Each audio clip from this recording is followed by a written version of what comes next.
a dog, a writer, movie producers. What do they have to do with animal communication? Can you figure that out? Can you imagine, or can you telepathically hear what I'm about to say? Share with me in the comments. I'd love to hear if you can figure out what that might be all about. Well, stick around because I'm going to share with you a very, very, very special book to me that changed my life. It's called Kinship With All Life by J. Allen Boone. But before we get to it, and the reason why it's my favorite book, as far as animal communication, I want to welcome all of the new people that have come and joined the Animal Lovers Cafe. Thank you so much for being with us. We welcome you, and please put in the comments below or over on the side or wherever the comments are in whatever device you're joining us on. Just let us know, just write new, so I can welcome you, so that the other members of the cafe can welcome you, because we have just the best group. And if you don't know me because you're new, my name is Janet Dobbs of Animal Paradise Communication and Healing, where my greatest joy is helping you discover your unique way of communicating with animals. So,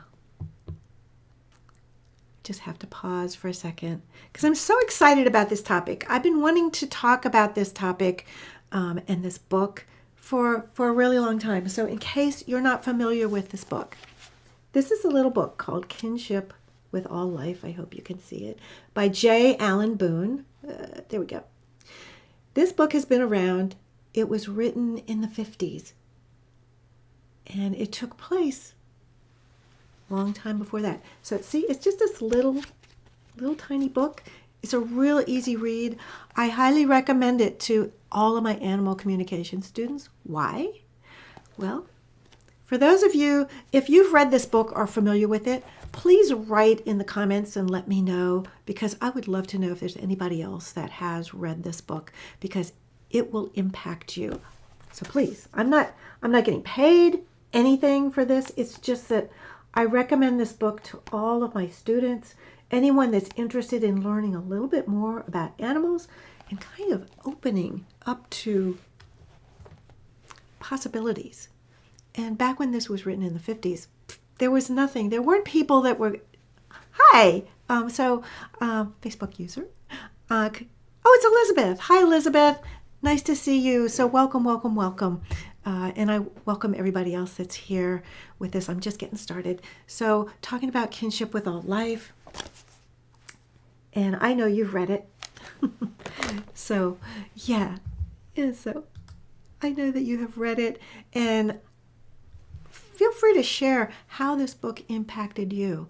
So what most people remember is two main things that people remember.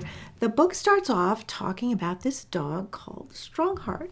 Strongheart was a German Shepherd. I'm going to get into that in half a second, because his story alone is completely amazing, and that alone is a reason to read the book. But also, at the very end of the book is a whole lot of chapters about a fly called Freddy the Fly. And if you've ever read this book, everybody knows Freddy the Fly. So we'll talk about that later. But first, I want to just share with you a little bit about the author. And I like this one too.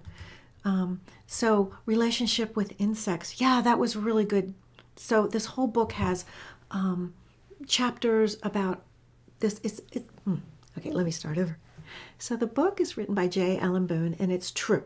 This is his story with animals, a journey that changed his life forever. So I'm going to just get going with J. Allen Boone was an author. He's passed away. He wrote this book, among others, Kinship with All Life. So this book is his journey with a dog named Strongheart and many other animals. But it started with Strongheart. Strongheart, let's see, he's a German Shepherd. And I think I have a picture of him, but I'm going to have to hold this up. So just bear with me. Strongheart, there we go. Strongheart was a German Shepherd, so that's an actual picture of him. Sorry, so just so you have a little idea of who we're talking about, Strongheart was not just any old German Shepherd. Strongheart was a war dog. He was a movie star, and so much more. So let's take you back to the silent movie era, the 1920s. Way before any of us were born. There's a few people still alive now, but not many, that actually lived through the silent movie era. But it was really a magnificent time where, kind of here we are going live. Back then they couldn't even imagine. They didn't even have microphones. It was just, a pretty crude film, but it was the beginning of all of this. So back in the silent movie days, there were some animal movie stars. I don't know if you know this or not, but some of you might have heard of Rin Tin Tin, right? He was a German Shepherd too. And back when I was a kid, there was a TV show, black and white TV show, and Rin Tin Tin was a German Shepherd, and he was the star. But he was also, Rin Tin Tin started in the silent movie era, but Strongheart was even more famous than Rin Tin Tin. And I was able to find this kind of a movie marquee, Strongheart. And this movie that he was in was called Brawn of the North. So Strongheart was this amazing actor. So that's a little build up to where the author comes in to the life of Strongheart. So Strongheart was really, really famous. He lived with a movie producer who produced all of his movies and another woman. And they got called, so this was in Hollywood. Okay, so they got called to New York to do probably something on Broadway, right? It's like what Strongheart couldn't come with them, so they needed to find a trusted person to take care of Strongheart. Therefore, the author got brought into the picture. Now, the author didn't know very much about animals, about dogs, and so there was this meeting. So the dog, Strongheart, was introduced to J. Allen Boone. So, of course, we all think like we're the great humans, right? And it's all about the human, and I'm going to tell the dog what to do. Well, when J. Allen Boone met Strongheart for the first time, Strongheart's person introduced them and had a list of instructions for J. Allen Boone to do while they were gone and while Strongheart was living with him. And so J. Allen Boone is thinking like, okay, yeah, the normal, like this is what I feed them and I walk them and then, this, that, and the other. But the list went into things like you never talk down to this dog. You always talk to him as if he is a fellow human. You never talk baby talk.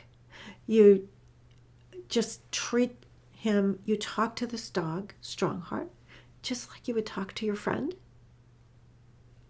Kind of a different concept. Now remember, this was the 1920s, not 2020. This was 100 years ago, thereabouts. Not quite, but the 1920s. So, a whole different mindset. There was no New Age movement. There was no, telepathic communication is a big thing that everybody does. Nope. So J. Allen Boone's going like, what? What do you mean? And he knew that Strongheart was this famous movie star, very strong individual, really brilliant. But he didn't think, he was like, this is a dog, right? It's just a dog. Wrong. And he was about to find out. So he has this long list of instructions, and and then he was handed the leash, and they go back to his home in the Hollywood Hills.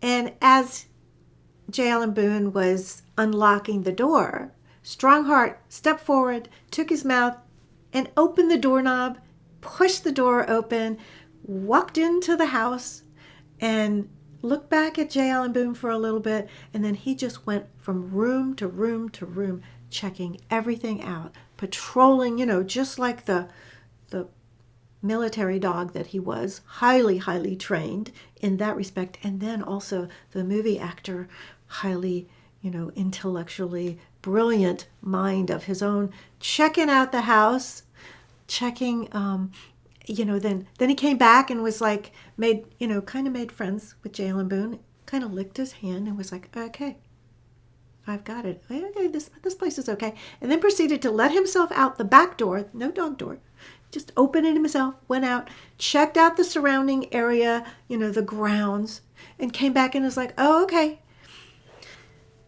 So J. Allen Boone was like, whoa, okay. And then he was like, okay, it's bedtime. So he figured, okay, the dog's going to sleep on the floor, maybe some old blanket or something. Well, no.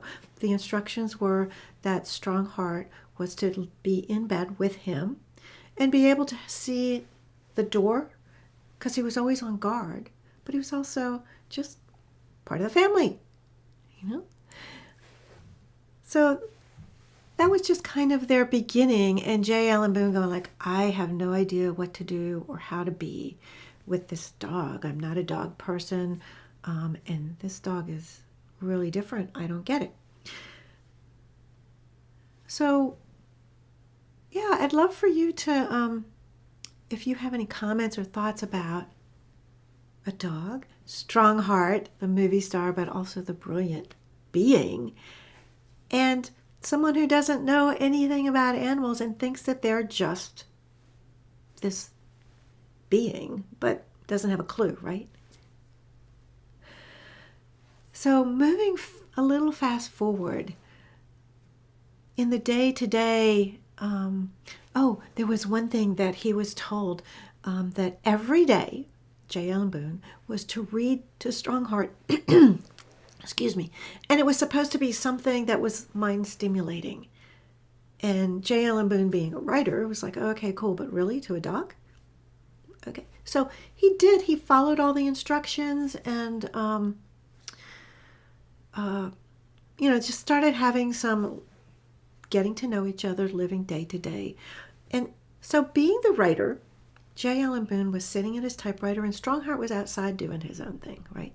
And so he's like typing away on his, not a computer, on his typewriter, right?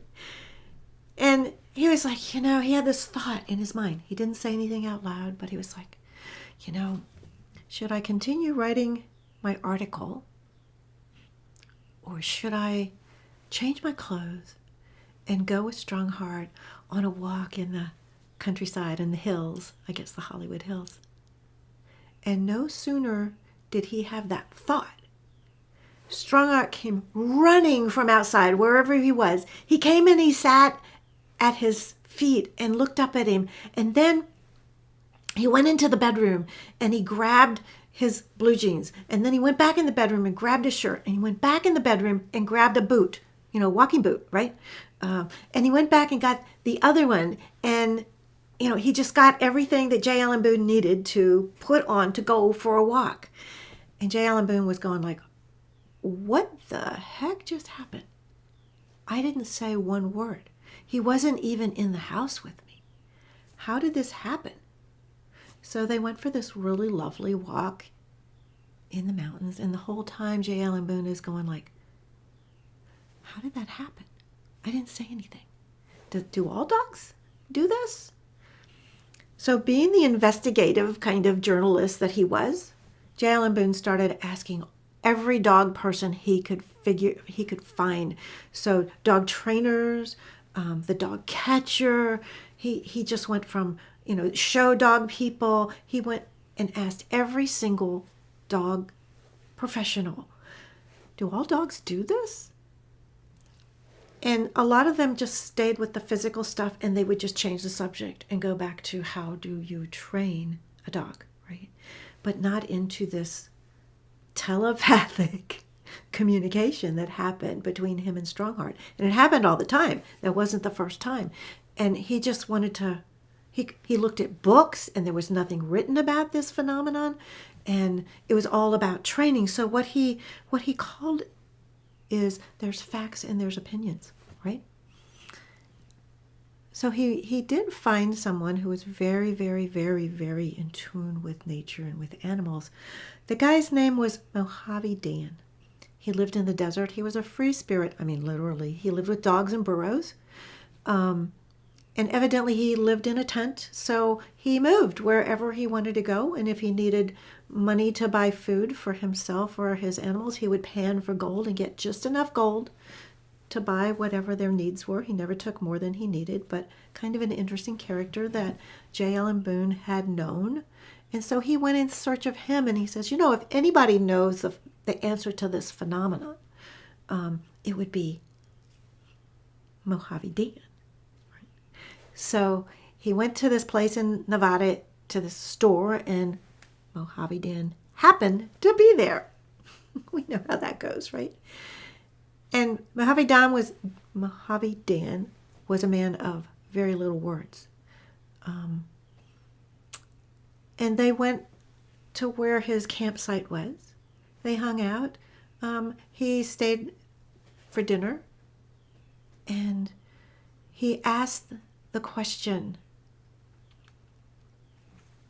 what is this? Do all animals, do all dogs do this? And Mojave Dan didn't answer, as he was known to do. He would sit in silence, because in the silence, as we know, that's when the communication can take place. Yeah. So I practice calling my cat telepathically all the time, and we're really getting better at it. Absolutely. The practice.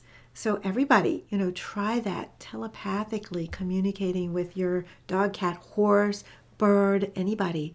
Try this, what J. Allen Boone discovered all these years ago, like 100 years ago. He was having this experience. So Mojave Dan in the desert, they were just, laying on top of their sleeping bags, looking up at the sky. And in the desert, the sky is so clear and so vast.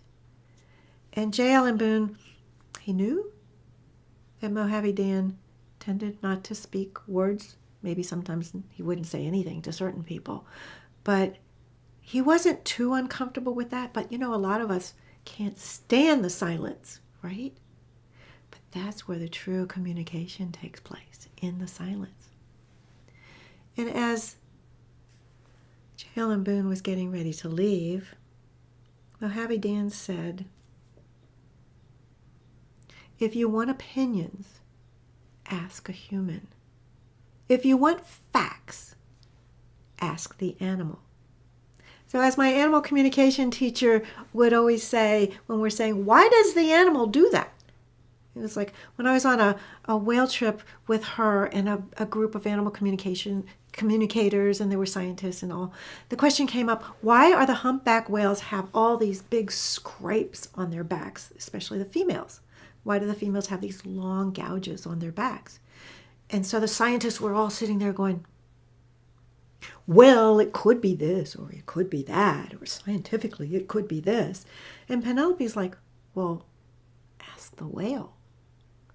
And so what came was the females, because the place that we were in the Dominican Republic, outside the Dominican Republic, was called the Silver Bank, and it's a sanctuary for humpback whales where they come every winter to have their babies and also to make babies. So in childbirth, the mothers spin, and the Silver Bank is a coral reef, kind of. And so the whales would spin, the mothers would spin, giving birth, and sometimes they would get too close to the coral, therefore putting a big gash in their body. So a human wouldn't have figured that out unless you actually got to see that. And that might be, I don't know if people have actually seen that or not. I don't know. But the bottom line is, doesn't that make perfect sense? So not trying to figure it out, if you want an opinion, go straight to the source and ask them. I think that's pretty amazing. So have you ever done that? Have you gone straight to the source, your dog, your cat, your bird, your horse, and said, ask them the question, and then listen for the why back? listen for you ask the why, you listen for the answer back. Have you ever done that? If you haven't, give it a try. You're trying to figure out, like, what are you trying to tell me? What are you trying to tell me? Then just be quiet and listen, and it'll come to you as a feeling or a sense of knowing. You might get a picture in your head. So back to J. Allen Boone and this great book, Kinship with All Life. So the story goes on and on and on, and everybody that I know remembers a different story. One of my favorite stories is, so being this famous movie star, and just like a lot of industries, but especially with this particular industry, the movie making business, even in its infancy, there was competition.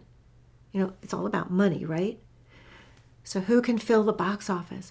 And there was something really, really, really special about Strongheart that the other movie dogs, there were a lot of movie dogs, didn't have. So everybody was trying to figure out, what's so special about Strongheart? What is it that you do that so Strongheart can do all the things that he does? And it was really nothing special as far as training, a little bit of training, but it was more that one-to-one conversation, the communication, the teaching, the education, not the training.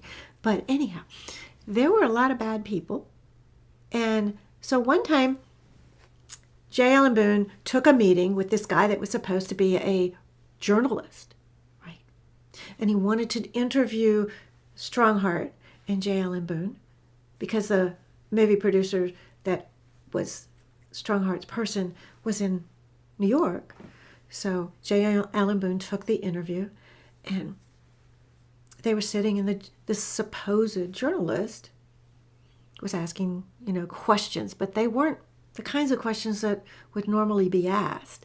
It would, but anyhow, Strongheart started growling at this person. And J. Allen Boone was like, he never, ever, ever acts like that. What's going on? And then Strongheart got really angry at him and went after him and chased him out of the yard. Why? It turned out that this guy was not a journalist. He was another producer. And he was trying to steal the secrets, whatever they might be, and also to steal Strongheart. And he didn't find out later until he went to a lawyer's office and found this out. But Strongheart knew. So our animals know our intentions. They know our heart. It's telepathy. And of course, that sensitivity to the feelings and the emotions. So if we're not being true and real, they pick it up, right? You know that. Your dogs, your horses, your birds, they pick it up. They know what's in our heart. And if our heart and our mind is not congruent with what we're saying, it doesn't feel good. You've been lied to before. And when you know that somebody is not telling the truth, you know how it feels. They know how it feels on steroids, So that's one of the stories that a lot of people remember, is how sensitive Strongheart was. And he could tell if somebody was being true or somebody was being not their true, authentic selves whatsoever. So have you ever had an experience like that? Think about it. Feel into it. Notice, so experience like what? Like somebody posing as a journalist and they're really, trying to steal the secret information about the magic of the movie star dog? No. Have you ever had an experience where your animal acted one way because, let's pretend, say as in, I always use the example of training a dog. So a puppy, and you saying sit and stay, but you're thinking they're not going to sit, stay. They're going to come and be in front of me. And what happens? The puppy's sitting there right in front of you. They're not way over where they're supposed to be, because you pictured and felt in your heart this emotion of they're not going to sit and stay. They're going to be right here in front of me. And what did the puppy do? They were right there in front of you. And you say, bad dog. I have a stupid dog. I don't know why this dog is so dumb. They won't do what I say. It's because our thoughts, our feelings, and our words were not one. And they're sensitive to that, and that's telepathic communication. So I just want to share with you one more little story that's in Kinship with All Life. So J. Allen Boone went on, after the producers came back, Strongheart went back to live with his people. But J. Allen Boone was like, holy cow, my life has changed forever. He stayed in touch with Strongheart, but he went on to, as the journalist in him, went on to ask the questions about what the heck is going on with animals, right? And so there's one story that really changes everybody that reads it. And I like to call it Freddie the Fly. So if you've read this book, you know exactly what I'm talking about, Freddie the Fly. So I'll just share this with you really fast. So J. Allen Boone he got up one morning and he went into the bathroom to shave. So he evidently had this magnifying mirror so he could see, I don't know if he used a straight razor, but, a razor blade, but the way that they shaved back. And this is probably not the 20s, so I'm not sure when this happened. I don't know the date on this, but he was shaving and there was this mirror.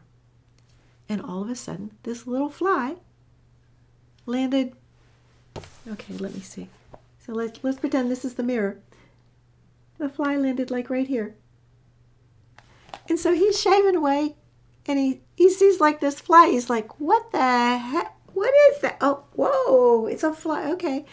And our natural reaction, not mine, but most people's, is kill the fly, right? But there was something that told J. Allen Boone to hey, ooh, there's a fly here. Who are you? What are you doing? But he didn't get there just yet. So he shaved, the fly was there. Then he went and he sat down and had breakfast. And the fly landed on the edge of a cereal bowl. And he was like, oh, there's another fly here. Wow, I got flies in my house. And then he went to his typewriter and he had stacks of yellow paper from his writings. There's a fly on his paper. And he's like, my God, I have a fly infestation. And so he was like, but wait, what if it's the same fly? So he ran into the bathroom, no fly anywhere to be found. And he looked all over the house, no fly. And then he sat back down and the fly sat on the yellow paper again. And he was like, that's interesting. I wonder if I can communicate with this fly the way that I've been communicating with Strongheart and other animals that he had met, other beings that he had met along the way. So he just asked the fly if the fly would come and sit on his finger. And the fly came and sat on his finger. And he was like, okay, this is really weird. Right? And then he says, I wonder if the fly would let me pet him. So he asked the fly, and he told the fly he wasn't going to hurt him, but he just wanted to touch his wings because the fly was touching him. And the fly let him pet his wings. And he was like, wow. So he woke up the next morning, and the fly was sitting on the mirror. And the fly kind of hung out with him all day long. So they had these little silent communications, and they started playing with each other. So he'd have the fly sit on his finger, and then he'd do some things, and then he gently toss the fly up into the air. And he was like, hey, what's it like for you, to be in my world? And the fly said, what's it like for you to be in my world? I was like, oh, I never thought about that before. And so they just had these very deep discussions for a really, really long time until one day, I really love to read this to you, and I'm not really into reading to people, but I really love to read this one little final passage that is so really kind of says it all about telepathy, life, and animal communication. So from Kinship with All Life, J. Allen Boone writes, Freddie suddenly took off and began flying slow circles just above my head. Each circle a little higher than the one before. The sun's rays pouring in through the windows turned him into pure gold. A scintillating, I can't say that word. A titillating part of the rays themselves. He kind of just became the rays. Freddie's slow circles grew higher and higher.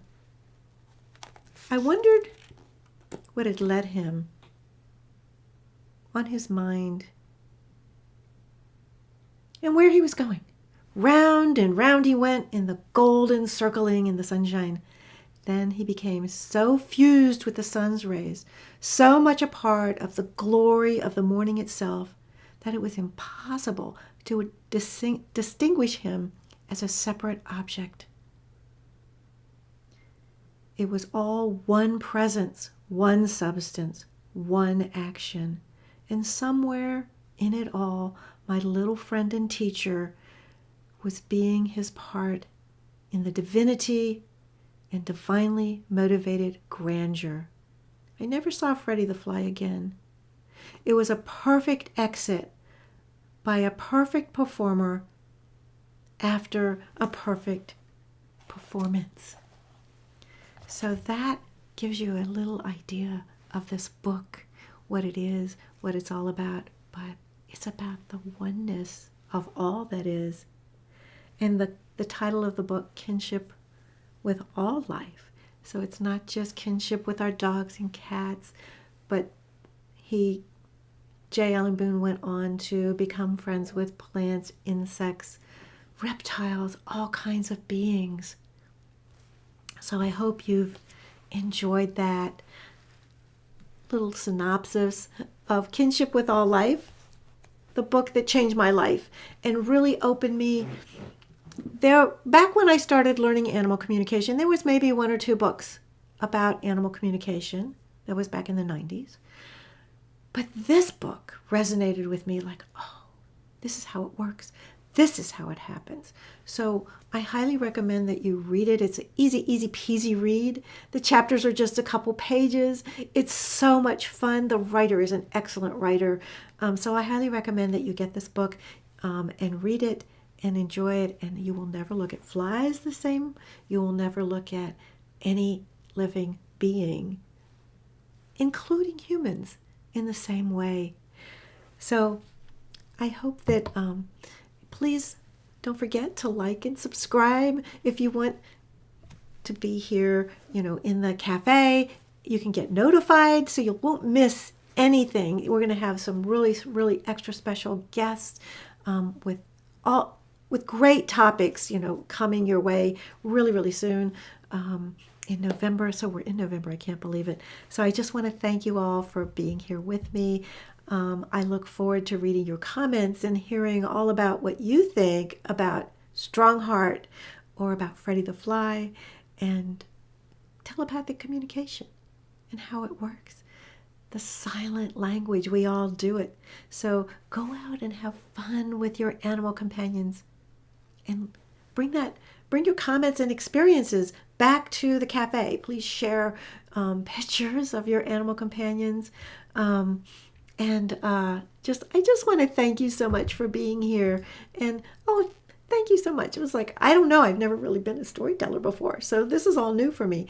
So thank you too, and thank you everybody. And I'm just gonna play a little music as we kind of say goodbye and just, we're not say goodbye, just hanging out at the cafe. Thank you for being with me. I hope you have a really great day, weekend, and I will see you guys next week. Take care. Bye, everybody.